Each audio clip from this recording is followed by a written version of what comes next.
Hello student जैसा कि आपको मालूम है मनुष्य का हार्ट एक मिनट में 72 टाइम्स बीट करता है, धड़कता है।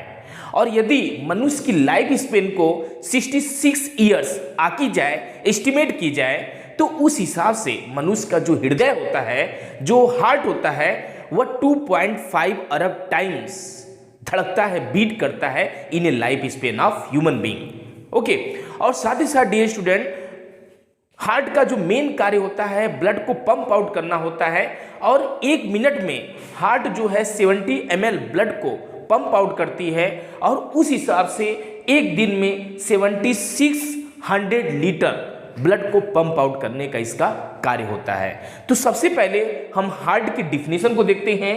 अ मस्क्यूलर 4 चैम्बर्ड पंपिंग ऑर्गन। क्या मस्क्यूलर मीन्स कार्डियक मसल से बनी हुई ये आर्गन होती है। आप जानते हैं ह्यूमन बॉडी में 3 प्रकार की मांसपेशियां पाई जाती हैं। पहली होती है ऐच्छिक मांसपेशियां, जो कि ह्यूमन ब्रेन की कंटेंट में होती हैं, और दूसरी होती है अनैच्छिक मांसपेशियां, जो डिस्कनेक्ट होती हैं ब्रेन से, है ना। उसमें ब्रेन का कोई कंट्रोल नहीं होता है, क्रियाएं अपने आप होती रहती हैं, है ना। और साथ ही साथ तीसरी जो होती हैं वह हृदय पेशी कार्डियक मसल्स होती हैं, और ये कभी थकती नहीं, कंटिन्यूसली वर्क करती हैं, जिसकी वजह से हार्ट जीवन भर वर्क करते रहता है, धड़कते रहता है, पंप आउट करते रहता है। ओके डियर स्टूडेंट, तो देखिए डियर स्टूडेंट, अब मस्क्यूलर 4 चैम्बर्ड पंपिंग ऑर्गन होता है। 4 चैम्बर्ड मीन्स यदि हम हार्ट की स्ट्रक्चर को इस समान इसके से देखें तो 4 चैम्बर इसमें आपको क्या क्या दिखाई देते हैं। ऊपर वाला जो चैम्बर है अपर चैम्बर, और नीचे वाला जो चैम्बर है वो लोअर चैम्बर कहलाता है। अपर चैम्बर फर्दर 2 भागों में डिवाइड है, राइट आरिकल या राइट एट्रियम, दूसरा है लेफ्ट आरिकल या लेफ्ट एट्रियम।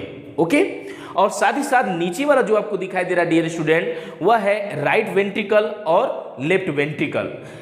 वेंट्रिकल की जो दीवार होती है आरिकल की अपेक्षा या एट्रियम की अपेक्षा थीकर होती है, क्योंकि पंप आउट करने में फोर्स ज़्यादा इंप्लीमेंट करना पड़ता है, जिससे मसल्स के फट जाने का डर होता है। दैट्स वाई इसकी मांसपेशियां बाय नेचर क्या कहते हैं, थीकर बनाई जाती, थीकर होती हैं। ओके, और साथ ही साथ डियर स्टूडेंट, आप देख रहे हैं कि दोनों चैम्बर को अलग करने वाली जो बीच की भित्ति है, पट है, सेप्टम है, उसको क्या बोलते हैं, इंटर आरिकुलर सेप्टम। मींस 2 आरिकल को, दैट इज राइट आरिकल और लेफ्ट आरिकल को बीच में डिवाइड करने वाली जो पार्टीशन है उसको हम इंटर आरिकुलर सेप्टम बोलते हैं। और साथ ही साथ नीचे की जो दोनों वेंट्रिकल को डिवाइड करने वाली सेप्टम है उसको इंटर वेंट्रिकुलर सेप्टम बोलते हैं। ओके डियर स्टूडेंट, 4 चैम्बर आपको दिखाई दे रहे हैं जो मैंने रेड मार्कर से यूज किया है, RA, LA, RV, LV, जिसका फुल फॉर्म मैंने यहाँ लिख रखा है। Okay, LB means left ventricle, RV means right ventricle, LA means left atrium, उसी तरह से RA means right atrium. Okay, तो डियर स्टूडेंट मैं आपको बतला देना चाहता हूं कि जो मनुष्य का हार्ट होता है वो मेल में अलग वेट अकॉर्डिंग देखा जाता है, मेल में अलग होता है, फीमेल में अलग होता है। महिलाओं में जो हार्ट का वेट होता है वह 250 ग्राम से लेकर के 300 ग्राम के बीच में पाई जाती है, और मेल में 300 ग्राम से 350 ग्राम के बीच पाई जाती है। ओके, और लंबाई के हिसाब से देखा जाए तो यह 12 सेंटीमीटर लगभग होता है, और चौड़ाई के हिसाब से 8 सेंटीमीटर चौड़ा होता है, और मोटाई के हिसाब से 6 सेंटीमीटर यह मोटा होता है। यहाँ पर मैंने इंच में भी लिख रखा है। आप जानते हैं कि 1 इंच में 2.54 सेंटीमीटर होता है, उसके अकॉर्डिंग मैंने इंच में और सेंटीमीटर में लिख रखा है। ओके, तो आइए एक बार फिर से देख लेते हैं डियर स्टूडेंट, अब मस्क्यूलर 4 चैम्बर्ड पंपिंग ऑर्गन, क्योंकि मैंने बताया इसका मेन काम क्या है, ब्लड को पंपिंग करना। ओके, और 4 चैम्बर से मिलकर बनी हुई, जिसका मैंने जिक्र किया यहाँ पर, that pumps out the blood into the blood vessel, जो कि क्या करती है, ब्लड वेसल्स में ब्लड को क्या करती, पंप आउट करती है। उस मस्क्यूलर 4 चैम्बर्ड ऑर्गन को हम क्या बोलते हैं, हार्ट बोलते हैं। ओके डियर स्टूडेंट, अब देखिए डियर स्टूडेंट, अब यहाँ पर हम देखेंगे कि किस तरह से ब्लड का सर्कुलेशन हार्ट में होता है। आप जानते हैं डियर स्टूडेंट्स कि ब्लड में इस तरह से व्यवस्था की गई है, बाय गॉड बोला जाए या बाय नेचर बोला जाए, कि एक तरफ जो है डीऑक्सीजनेटेड ब्लड, जो कि इम्प्योर ब्लड होता है, जिसमें ऑक्सीजन की कमी पाई जाती है, जिसको हम ऑक्सीजन पुअर ब्लड बोलते हैं, जिसको मैंने ब्लू कलर से यहाँ पे इंडिकेट किया है ना। आप बोल सकते हैं कि इम्प्योर ब्लड जिसमें बहता है, और दूसरा जो है एक पाथवे आपको दिखाई दे रहा है जिसमें प्योर ब्लड बहता है, या आप बोल सकते हैं ऑक्सीजन रिच ब्लड फ्लो करता है। ओके, मतलब कहने का मतलब है इस तरह से इसमें व्यवस्था होती है कि इम्प्योर ब्लड और प्योर ब्लड आपस में मिलने नहीं पाते हैं, दोनों का पाथवे अलग अलग होता है, दोनों का पाथवे अलग अलग होता है। जैसे आप ये देख रहे हैं कि इम्प्योर ब्लड का पाथवे ये दिखाई दे रहा है, और प्योर ब्लड का पाथवे देखा जाए तो ये रेड वाला पोर्शन दिखाई दे रहा है। इसको मैं यहाँ पर एक स्केच मैंने बना रखा है पाथवे का, इसके अकॉर्डिंग मैं यहाँ पर आपको समझाते भी जाऊँगा तो आपको समझ में अच्छे से आ जाएगा, जल्दी समझ में आ जाएगा। तो देखिए डियर स्टूडेंट, सबसे पहले हम देखते हैं किसको, देखिए ये आपको जो ब्लू वाला पोर्शन दिखाई दे रहा है जहाँ पर ऑक्सीजन पुअर ब्लड बह रहा है, दैट इज इम्प्योर ब्लड आप बोल सकते हैं कि इम्प्योर ब्लड बह रहा है। तो सबसे पहले इसमें देख सकते हैं सुपेरियर वेना कावा।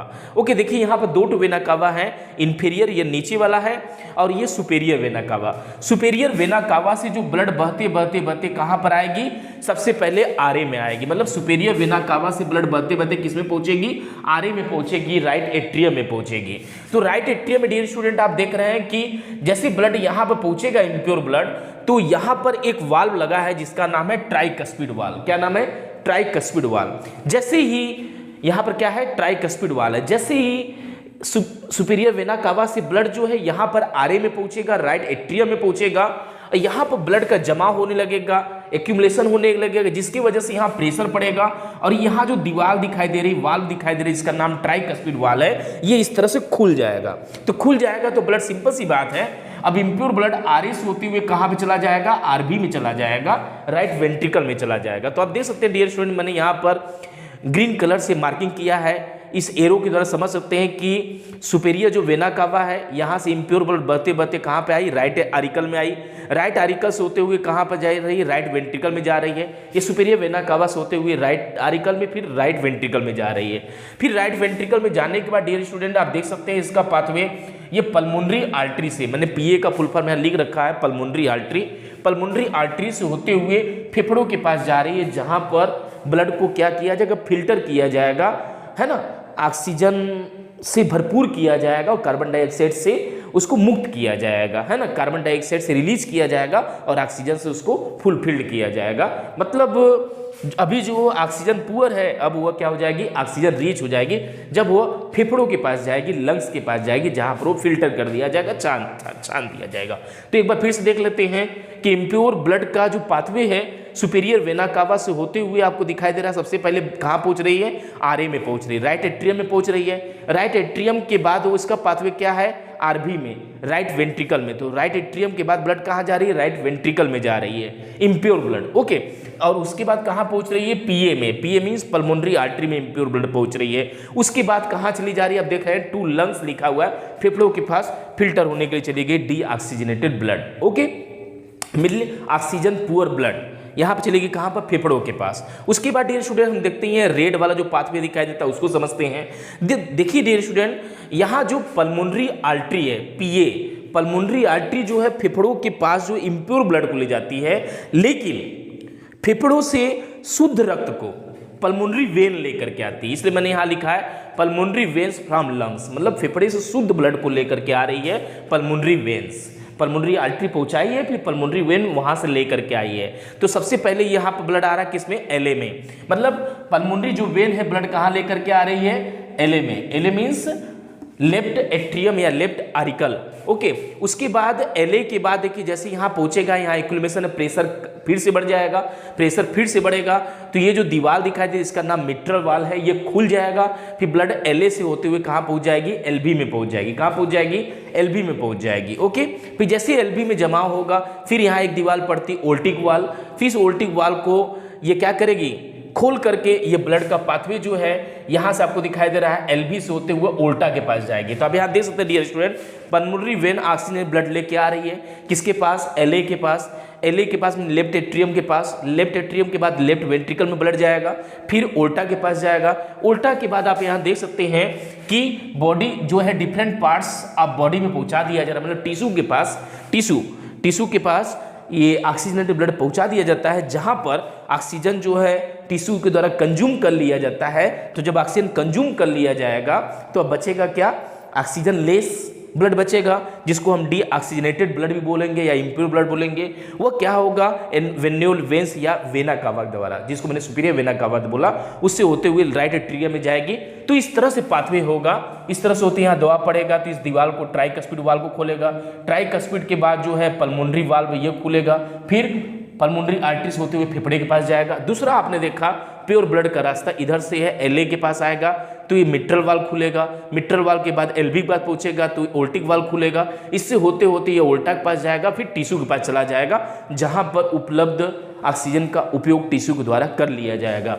तो आई थिंक डियर स्टूडेंट, इसमें जितने मैटर लिखे थे मैंने आपको बहुत ही शॉर्टकट में समझा दिया। आई थिंक आपको आज का वीडियो अच्छा लगा हो तो इसको ज़्यादा लाइक करिए, शेयर करिए, सब्सक्राइब करिए। Okay bye, thanks for watching.